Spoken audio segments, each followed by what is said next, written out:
আমার সকল ফেসবুক বন্ধুদের জানাই শুভ স্বাধীনতা দিবসের প্রীতি ও শুভেচ্ছা ও আন্তরিক অভিনন্দন।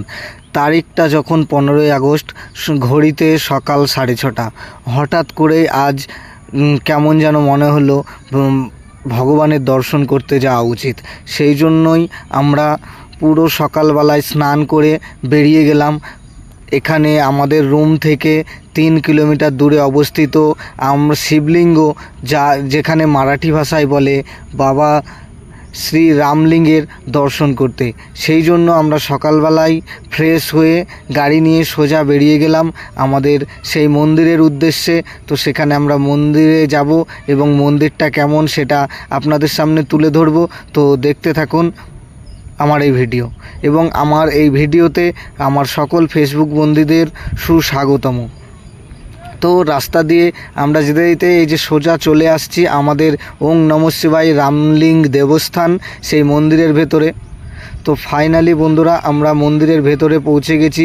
এই মন্দিরটা প্রায় 3 বিঘা জায়গা জুড়ে অবস্থিত। এই মন্দিরটা প্রায় 3 বিঘা জায়গা জুড়ে অবস্থিত।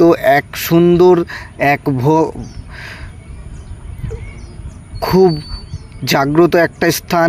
এটা শুধু এই পুনে মারাঠিদের জন্য নয়, এখানে প্রায় দূর দূরান্ত থেকে প্রচুর মানুষ আছে। তো ফাইনালি আমরা মন্দিরের সামনে মেন গেটে পদার্পণ করেছি। দেখতেই পাচ্ছেন মন্দিরের সামনের এই লুকটা বেশ অপরূপ সৌন্দর্য ভরা।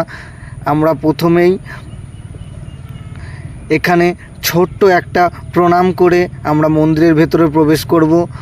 এই সিঁড়ি দিয়ে আমরা উঠতে চলেছি এবং মন্দিরের ভেতরে প্রকট সিকিউরিটির জন্য আমরা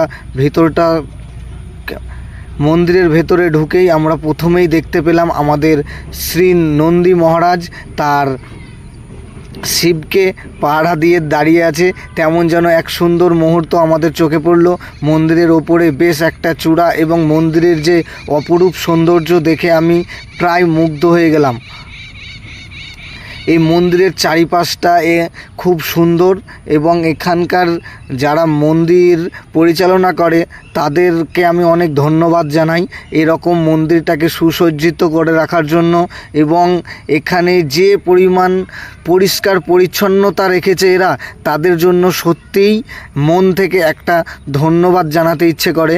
এই মন্দিরের প্রকট সিকিউরিটির জন্য মন্দিরের বাইরেটাই ভিডিও করে বন্ধুদেরকে আমি দেখাতে পারলাম। নন্দী মহারাজ আমার সকল ভাই বোনেদের উদ্দেশ্যে বলবো, তোমরা যারা লিঙ্গের পাহারাদার হয়ে দাঁড়িয়ে আছে এমন শহরে আছো, তারা যেন অবশ্যই এই মন্দিরটা এসে ঘুরে যাও। খুব সুন্দর একটা মুহূর্ত লাগবে। বিশেষ করে তোমরা যদি সোমবার আসো তাহলে এখানে এসে অনেক শান্তি পাবে।